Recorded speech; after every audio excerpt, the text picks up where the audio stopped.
Welcome to Great Talking Entertainment. I'm your host, KJ, and this is the YouTube channel where I review movies and TV shows from my favorite superheroes, including Marvel Comics, DC Comics, and much more. Please subscribe to my YouTube channel, Great Talking Entertainment official channel. Now let's go, baby.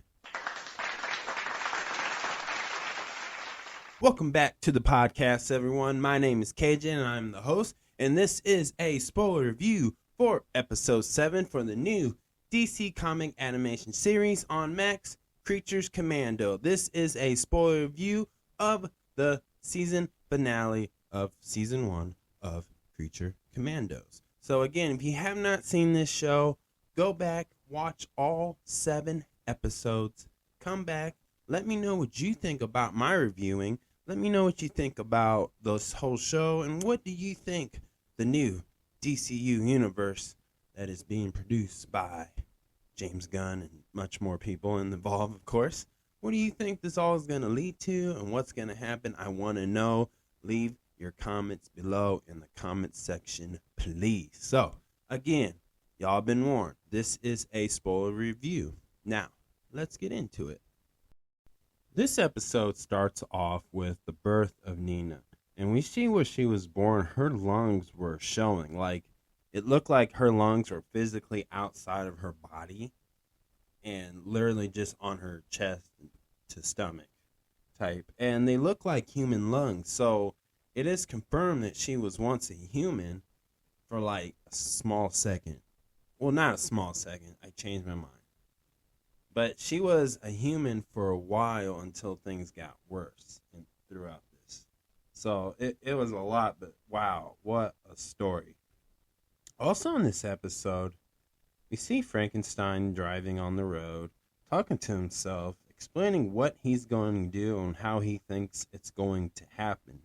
He believes the other member, the commando, are breaking into the castle. And I like the way they did this, of the foreshadowing to what happened at closer to the end of this episode. And we see like the future of these characters, where they may go in. And of course, throughout this whole episode, there was a lot of blood shattered and shedding and violence and fighting. We even see in this episode the bride showing the team leadership, and and she's also showing what it's like to not let things get in her way, versus like how Rick did. You know, when Frankenstein finally made it to the castle, you know, he was trying to hook up with the bride, and she just knocked him out and then shot him. Like, but he's still alive. Like, he's not dead. But it was just, she was showing that, like, this is what I guess Amanda Waller's was looking for through Rick Flag, but you know, he fell in love with Lana.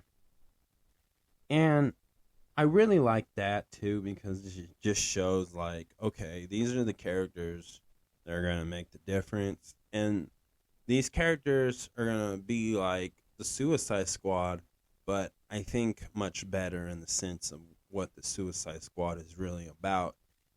I would say don't look through the live action. I would say more, when I say that more through the comic book series of the Suicide Squads, from previous ones to the current ones now. So there's a difference. I think this does it better than that, in my opinion. But not bad comic books at all. But that's what I like about this, because now this kind of like, these are characters you can care for, but they all have that evil villain side to them. So it's going to be very interesting, and, you know, I can't wait to see more if they do. Also in this episode, we learn also that Nina's mom was really struggling with this. Like, she could not love her own daughter, because she felt like, you know, they should have just cut her lifespan that day during birth, because it's not fair for Nina to go what she has to go through her childhood life and adult life, as we see later in this episode. And it was so bad, like the mom decided to divorce the dad and leave him, and she never came back. But we see like her Nina's dad he intentionally has that loving father. He actually loves his daughter Nina, but you can also see in this episode his mad scientist side, because he was really, I think he loved it. I think he loved her in two different versions. One as just a loving father who cares for their kid, but also he loved the challenge of fixing her condition. But when he did, it turned her into a fish, is what she looks like now. So as we learned that her dad was actually the one who changed her DNA. And then obviously, as soon as she had to go to school with other kids, obviously the kids are mean, they bully her, and they say mean things. And I would say through all that, I think Nina had the most saddest story. 'Cause just to see that go through that, just to see her own mom ditch her, wow, what a horrible feeling. And this is the foreshadowing too, because we see Lana getting ready to jump off this cliff into a lake or a goon or whatever, or a pond. I'm not really sure, but we see Nina do that in the past when she goes in the sewers, takes off her suit and helmet, and she just jumps in and dives into this like a river dam type thing, right? And it was like you can tell one was gonna live, one was gonna die, and when we finally get to that, even though the bride influenced her to go in the water and stab Lana as she's swimming, and we see that the weasel thinks that Lana is actually that little girl that he tried to save in that fire, but it really wasn't. And we also learn like he just Weasel's like an animal, though. He has more animal instincts, obviously. But what I mean by that, this is the thing, like, she remembers playing fetch like a dog. And so that animal, that part of the soft side of an animal instinct to love like your pet owner kicked in. And so, very complex character. I don't think we'll ever truly know his story, like, and completely really understand it. I think he's gonna be there, and he's gonna be the oddball, kind of like a Groot or King Shark or something, like a Rocket from Guardians of the Galaxy. It's just gonna be one of those type of things with Weasel. Complex character. His backstory is so dark, but they don't really talk about it, and there's nobody who actually can identify the Weasel and know who he is as a person. So that's what I like about that. But he's the reason why Nina failed to stab Lana, and Lana got the upper hand and murdered her. But then we found out that Cersei's made all this up. She made it up, and she got tricked, as we thought. We thought that was the case. We thought that this whole time Cersei was lying. She tricked her, put her fake image, because Amanda Waller tried to, made the call to stop it. And, the squad failed. But later, after the whole thing was over, we see the bride. She's a little frustrated. And she decides to figure out the thing. And we learn that Lana set this all up. The whole thing up. Even set Cersei's up, Amanda Waller, and everybody. But she figured it out, and then she cold-blood murdered Lana. Shot her right in the head. Not for saving the world, but just revenge for her good friend, Nina. And that's how that whole show ended. And then later on, the episode, we get another scene after that where the bride is rewarded as the new team leader of a new Creatures Commando, which is really cool, which it comes of the likes of new characters and two of the same OG members of the group. Well, not two, but four all in total of the originals, but we get other members is what I'm trying to say. And the newest members are King Shark, so he's back, so that means Sylvester Stallone still has a job. That's cool. And then we get Collis, joins, which he's an Egyptian like monster or godlike, and then we get Nosfertia, which she's the gargoyle slash like a bat creature, and then we get a new upgraded GI robot, which is really cool. So he's got that the Hulk Buster from Marvel's Iron Man type feel to it, and that's cool with me. So they're teasing a season 2, or they have plans to do a season 2, because this was what this as a whole season, and this episode was really good. I loved it. I loved how it ended, and I liked where they're going with this, and I want to see more of this. And I like the comedy, and I love the humor, but I just like how this story was played out. And I liked, again, and I said this through in past episodes, that I really like how James Gunn and the other members who were part of this, making this show, really placed and make sure you can kind of care for these characters, and you can get to know them better. And I really enjoyed that part. And it has that the idea of like this is a Suicide Squad type story, and it is essentially, but what I do like too, that it does have this thing where it lets you know it's completely different of the Suicide Squad. Like they have their own signature style. Creatures Commando has their own unique style and thing that make you understand that there's a difference. And you can look at like the two ways, I think. One, it's the easy one, is they're monsters, they're creatures. The second one is, I would say, these are the type of people, or characters, I should say, who wouldn't hesitate to get the job done, pull the trigger, or take someone out. The Suicide Squad, if you just look on the two live action ones, and like Birds of Prey movie as well, there's a lot of hesitation.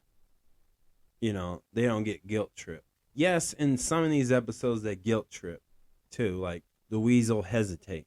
But the thing I can excuse that character is because of who he is and what is he. He's like an animal.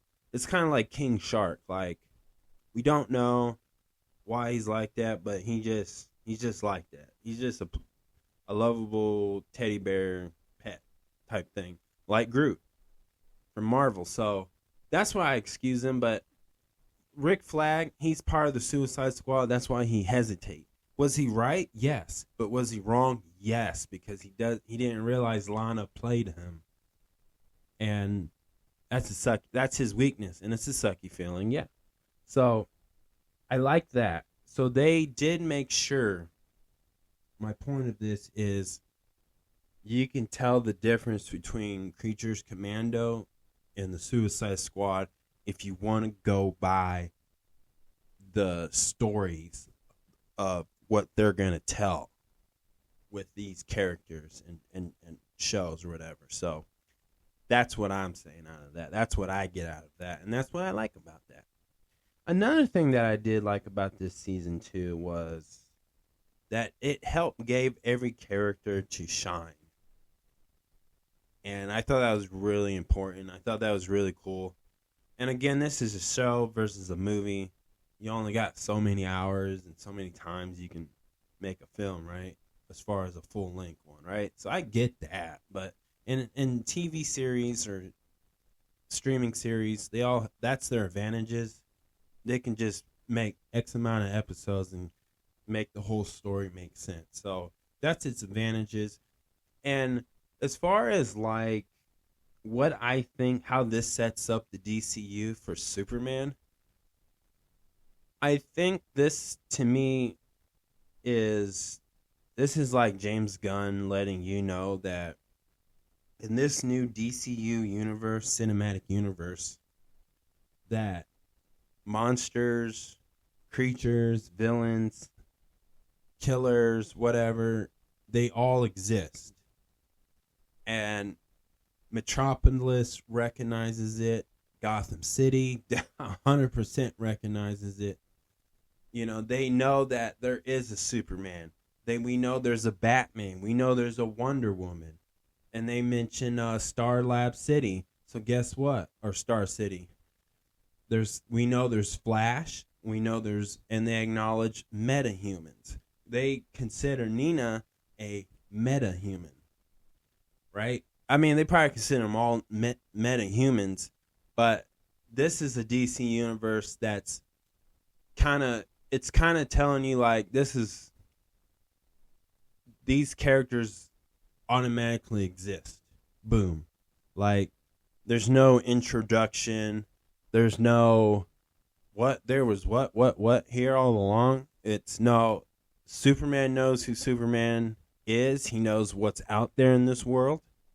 So that means Superman knows Amanda Waller. Amanda Waller knows Superman. That means that if you're trying to find a way to connect this series to the next Superman movie, which comes out of this year, I want to believe in June. But we know that whatever happens in this movie, it's connected to this series. So that means Superman knows Amanda Waller, like I said. But what I mean by that is that these characters are going to this is going to be their everyday normal. So there's no new discovery. You know, it's just about enjoying the main plot. You know, enjoying the ride, pretty much, type feel. I think that's what James Gunn is trying to shoot for. So, like, I'll use a Marvel example. They always knew that Thanos exists through the whole MCU, right? So that means Iron Man, Spider-Man, Thor, some heard of him, knew about him, but not every character in the MCU heard of Thanos.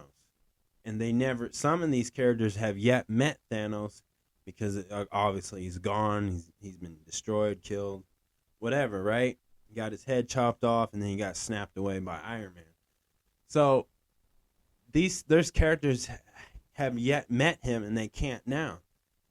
James Gunn, to me, when he starts off and said this kicks off the DCU Creatures Commando, that means that they're not going to make movies about Batman freaking out that there's a Suicide Squad, there's a Joker, there's a Clayface. Like, no, he probably heard about Clayface got murdered, you know, whether he heard it on public channels, on their public news, or he got the info on it. I don't know. But because in this, they showed Batman. So he exists. And they all know who Batman is. So this is a more well-established DCU. So basically, to make it even much simpler, the idea of doing an origin story is going to be very less, I think, where everybody's going, unless it makes sense. Unless it makes sense to James Gunn and everybody else on board on this. So that's what I get out of that. But I liked it. If this how this DCU starts, well, they started on a good start, honestly. Because, again, I love this season, and I hope there's a season 2, because to give the Bride a new crew, I mean, season 2 could be coming. And season 2, to me, I don't know where they'll be at with season 2, but I bet you season 2 of Creatures Commando is going to take place after whatever DC film comes out within that same year of either the year before season 2 or the same year as season 2 of Creatures Commando, whichever that may be. No, I haven't heard any announcements, but I'm sure there will be announcements about that. But That's what I think. So I think season 2, with that being said, I think that these characters are going to be well established, and life change really big and heavy, like a 5-year gap jump pretty much is what I'm thinking is going to happen. And maybe by then the characters that they show, the new ones, they might be replaced. They might go a different route. We don't know, but I'm pretty sure season 2 is going to take place after a DC comic live action film. And I'm not saying like of this, but of whatever else, like an Aquaman, a Flash, a Batman. You just don't know. But that's what I think. But other than that, I love this. If I had to give this whole season 1 out of 10, I'm gonna give it an 8. Really great episode. I feel like they could have done more, of course. Like, I feel like there was other characters they could have put in there besides the ones they had. I feel like they should have gave Clayface some more time in this season. And I feel like they shouldn't kill him off. I think that's a character we have yet to really see in a live action Batman movie. And I think people would enjoy that. But maybe, well, because again, I don't think Robert Pattinson's The Batman is going to be the main Batman for this universe. But maybe Clayface can be used in a live action in The Batman 2 and be in the Elseworld universe, as they called it. So that's what I think. But I wish but I did wish in some ways they could have kept Clayface alive and used this character more in this season. Another thing I wish they did, I wish that there was more episodes to this. I think if they added about 8, 9, and 10, 3 more episodes, I think people would have got a true understanding to this. You kind of have to rewatch all this, like binge watch it to really get the hang of it, but I think it'd be worth it if they done it. So that's my only complaints, but it's not a big deal. It's not a big deal. Like, example, like, I know I just mentioned about Clayface. Again, they can use Clayface again in the live action. It just might not be part of this universe. It might be in the Elseworld, which is fine. I just think that's a character I think would be great to use now in 2025, 2026, and et cetera, et cetera. So not a big, those are not my 3 big complaints, but just small complaints. But other than that, I love this, and I can't wait to see what more. And it does get me excited to go see the Superman movie. So that's my review, y'all. Thank you so much. Please subscribe to my YouTube channel, Great Talking Entertainment official channel. Subscribe. Hit that notification button so you can always be updated with all my latest content. Thank you guys, and peace